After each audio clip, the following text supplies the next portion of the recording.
Instead of bringing us together, the COVID-19 crisis has only deepened racial gaps and brought long-standing tensions to the surface. That's especially true here in North America. The pandemic has provided plenty of opportunity to reflect on what inclusivity within our society really looks like. Grassroots sports have the ability to play a role in this developing picture, and that's a discussion that's top of mind right now.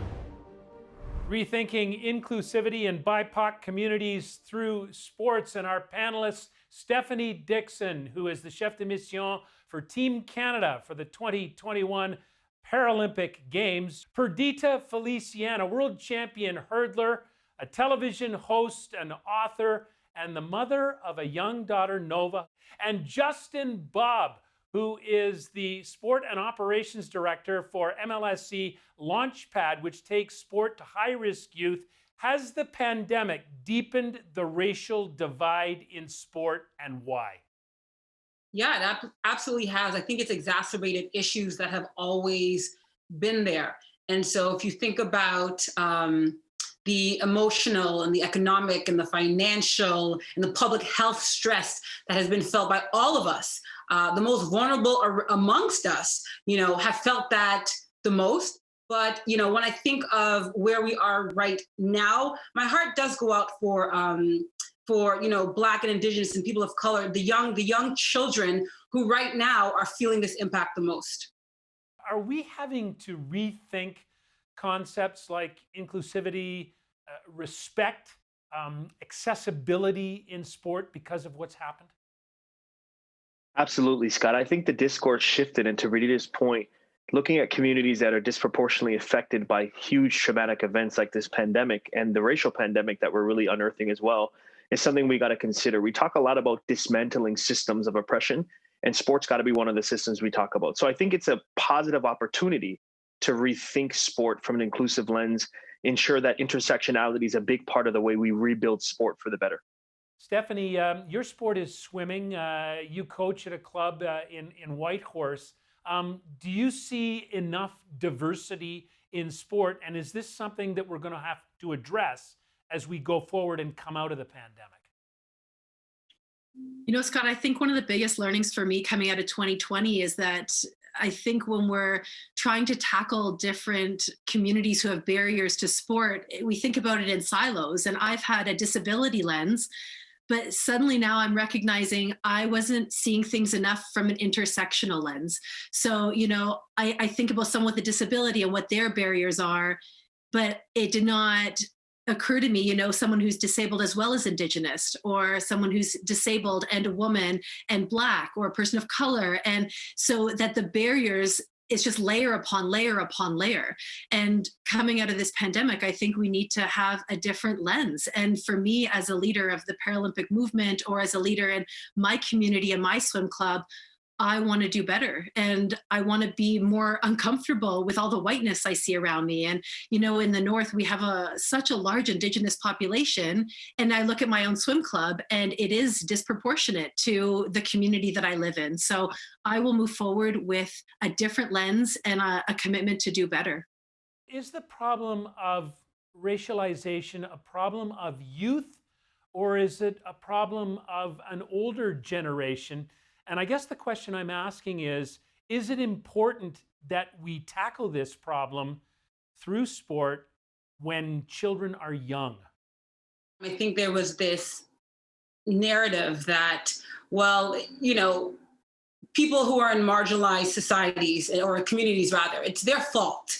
They've made poor choices. It's things that they've done. And I think we're all waking up and realizing, actually, there's been this really big system that we're all waking up to. Sport, to me, I think we have this false comfort in sport. It unites us all. It brings us all together. And I think we're now reckoning with that actually we're not immune to a lot of these things that are happening outside of the sport world. It is important to tackle it when children are young, but it takes those of us who who are older, who have platforms, who can speak on this, to speak loudly and to make change. And Stephanie, I love what you just said about getting uncomfortable with whiteness and being in these uncomfortable conversations. That's what we need. And that is exactly what we want. Justin, all of sport is suffering through the pandemic and at every level, whether it's high performance or at grassroots or at the professional level for that matter. How important is it that we target at-risk youth as you do through MLSE Launchpad? And by its very nature, that's the BIPOC community. Yeah, Scott, I think, communities that are disproportionately affected by the pandemic are really in need of support at times like this. So we at MLSE Launchpad really try to focus on the assets that our young people possess. So for us, it's not the fact that they're at risk, because they really aren't. They're at risk of amazing potential. But what they are at risk of is really their potential not being met by the systems that are holding them back. It's not the end user that needs to change something. It's the system that needs to be ready for them. And I think sport is an incredible tool for development. And that's what we try to focus on at MLSE Launchpad, is that sport has always been an agent in social change. And looking at young people, looking at youth, the future leaders of tomorrow, they have an immense opportunity at a time like this to really use sport as that platform Perdita talked about. We can really teach them, how to be anti-racist and not non-racist, so that they can really change sport for the better for the future. Stephanie, I want to bring this into the discourse, and you brought it up. I mean, this is also this accessibility to sport, this sort of inclusiveness includes people who are disabled, and I think that is something that everyone is coming to grips with as we go forward. Am I correct? I think we're trying to come to grips with a lot right now, Scott, and absolutely recognizing the communities that have been more or less invisible in the past. And whether, you're part of the BIPOC community or you have a disability or an intersection of lots of different communities, we have to start to see togetherness. We have to leave this pandemic thinking more about each other, because, like I said before, I had a disability lens, and I'm so determined to open up my eyes wider and to make sure that I'm trying to be a leader for all kids instead of just kids who I think will identify with me. It has long been thought that hockey is Canada's game. The question is it inclusive enough? And one program in Nova Scotia is trying to make it so. Put your helmet back on. There are very few people of color who are playing hockey now. Hopefully through this program, and we can change some of that. I'll go first. The Black Youth Ice Hockey Initiative has made the sport accessible to kids who typically wouldn't get a chance to play. Ready? Step out, move. The program is designed to increase diversity and inclusion in the game so that all kids could feel safe and to enjoy Canada's game. I can't get back up! This spring, the pandemic placed significant financial pressures on the program. That's when the Jumpstart Sport Relief Fund stepped in to help cover the costs of everything from hockey equipment to ice time. That's good. Look, I want your bend your knees. This program meant that the boys could get engaged and get really excited, and also ultimately be able to go into minor hockey. You having fun? Oh, of course we're having fun. I love how it's so fast. I love the program. It gives you the basics. And the game is incredible. I just don't have words to say it.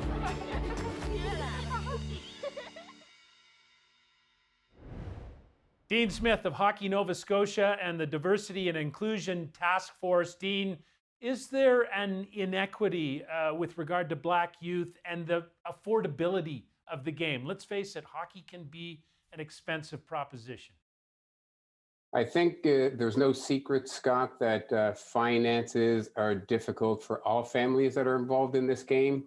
But for the African Nova Scotian community, hockey is not a sport that they gravitated to. So it's a little more difficult and challenging for us to attract young players to the game. But once we get them there, like all other Canadians, they fall in love with the game. Dean, it's winter coming. The bad weather. Hockey is a game that is, for the most part, played indoors. How does that present challenges now? And do you still see a demand for young people of all races to be able to play hockey? Certainly, COVID-19 has presented its own unique challenges. There's a lot more attention to detail that goes into individuals even arriving at the rink and getting on the rink and the ice surface safely. But there is always space for the game. And I know this year COVID has encouraged African Nova Scotian youth to show up in record numbers. This year we have 36 players on the ice, which is our best numbers to date. Hey, Dean, keep going and good luck with everything and stay safe over this period. We will. Thank you very much. And thanks for taking the time to recognize the program. Well, Wilfred Jackson of Hockey Nova Scotia said it, not enough people of color play hockey. Justin, why do you think that is? I know you're a basketball coach, but why do not enough people of color play hockey?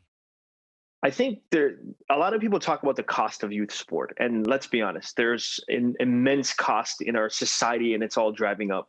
But I think the big thing we have to address is the value proposition. You know, if you want someone that looks like me to come play your sport, first you got to ask. And diverse representation is a huge thing for hockey to address. But beyond just representation, it's that feeling of inclusion. Like maybe I'm there, but I don't really feel like I'm part of it. Maybe I'm always feeling like the other.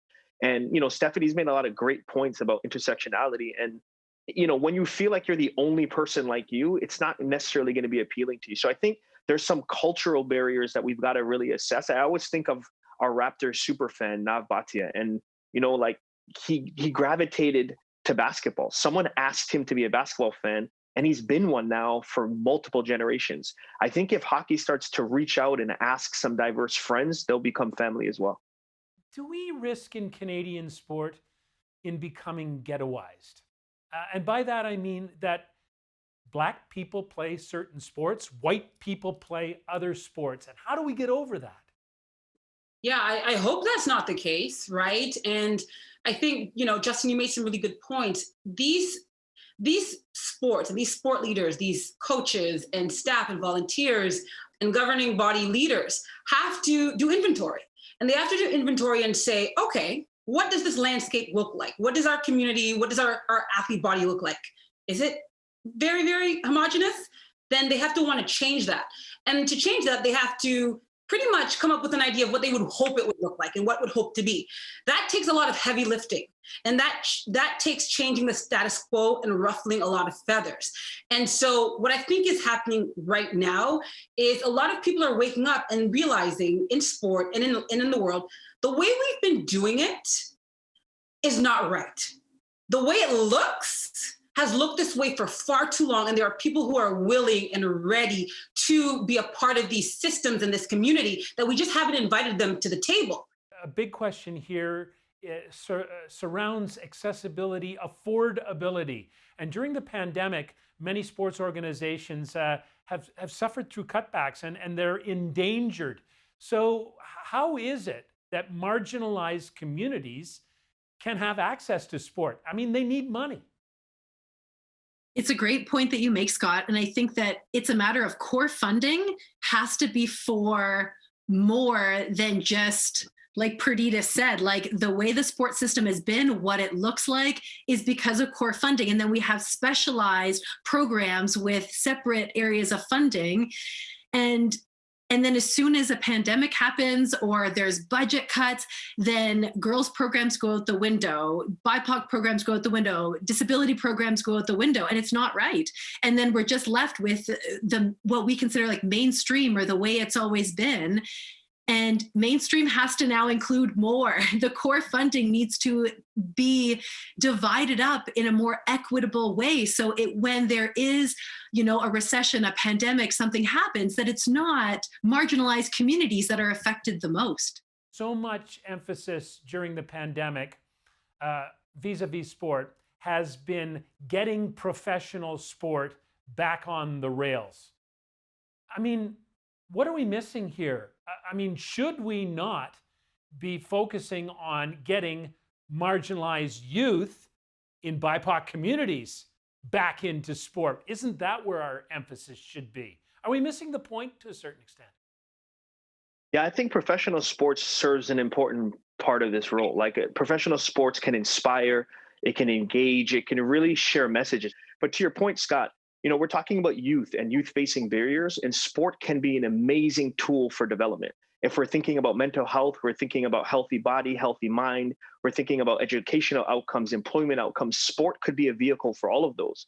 And to Stephanie's point about funding, I think for far too long in Canada, sport's been viewed as an optional recreational activity, and it hasn't been linked strongly enough, in my opinion, to core health outcomes for Canadians. So if you look at the communities that are disproportionately affected by negative health outcomes, and you look at their engagement levels in sport, you can really see a direct correlation. And I believe that if sport was viewed more as a tool to build stronger communities for Canadians, the funding would match up more appropriately at the youth level. A lot of talk, Stephanie, about the concept of the other, whether it refers to a BIPOC community or whether it refers to a disabled person. How big is this problem for sport, the concept of the other? For far too long, way too many people have felt like the other, like they don't fit in, they don't see themselves as what this cookie cutter image of what an athlete is or a sport leader is.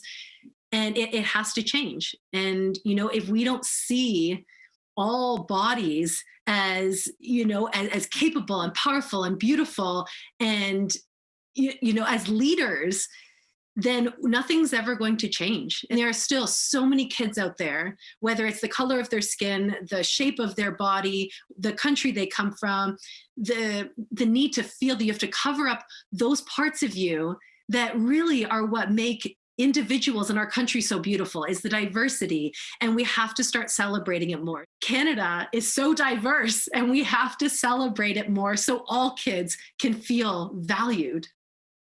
One last comment from each of you. I'll begin with you, Justin, and that is, it's been such a year full of turmoil, whether it be with the pandemic and our lack of access to things like sport, or whether it's the racial divide that occurs in this country and around the world. Are you hopeful as a person of color and of sport as we come out of this? Are you hopeful that sport will help us heal? I definitely feel hope because of the young people that I have the pleasure and privilege to work with. A lot of the things that create fear or doubt in my mind, I see young people just run through. As a basketball coach and someone who's, I guess, a little older now, I always talk about this youth generation and talk about their sense of entitlement. Like they want everything now and they don't want to wait and they expect everything to happen for them. And for the first time, that's actually making me feel good because they're looking at all of us as leaders and they're saying, y'all are taking too long, get out the way. We're going to figure this out. And I look at things like environmental activism. I look at sport. I look at social justice. I look at all of these issues. And I'm poised by the young leaders that I see. In Perdita's situation, growing up as a Black female sprinter, and for you, Stephanie, as a person with a physical disability, you had to rely on exceptionalism to break through the sports system. Like if you weren't as good as you are, maybe you wouldn't have made it. And I look at young people now and they refuse to live by those guidelines. They say, no, like I'm coming how I'm coming and I'm good enough to make it. And the young people that are propelling me every day leave me feeling hopeful, Scott. It's been to me, racial uprising that I've never felt in my lifetime. And though it's been hard to carry this at times, I am hopeful. Also that we're not just talking this, that we actually make an assessment and that we move quickly, that we accelerate what these needs are and that we make this happen. Because I feel like I've done so much talking on Zooms since March and now I want action. And so that is the charge that I'm willing to lead and I'm willing not to shut up about it. Well, I'm ready to act. I think all that any of us can do is, try to lead by example. And for me to be willing to have those tough conversations, going back to what Perdita said, if we're going to move forward in a positive way, we have to get uncomfortable. And as a white person in this country, I'm ready to get uncomfortable. I am ready to lift up other voices. So I'm making a commitment to make action, to step down, to not be the voice when it doesn't make sense for my voice to be heard. We need more diversity. I'm very hopeful for the action. And right here, right now, I'm making a commitment to be a part of it. All sport for all people, because it brings us together. Thanks so much to our panelists, Stephanie Dixon, Perdita Felicien, and Justin Bobb. Everybody, stay well and be safe. Take care. Thanks, Scott. Thanks.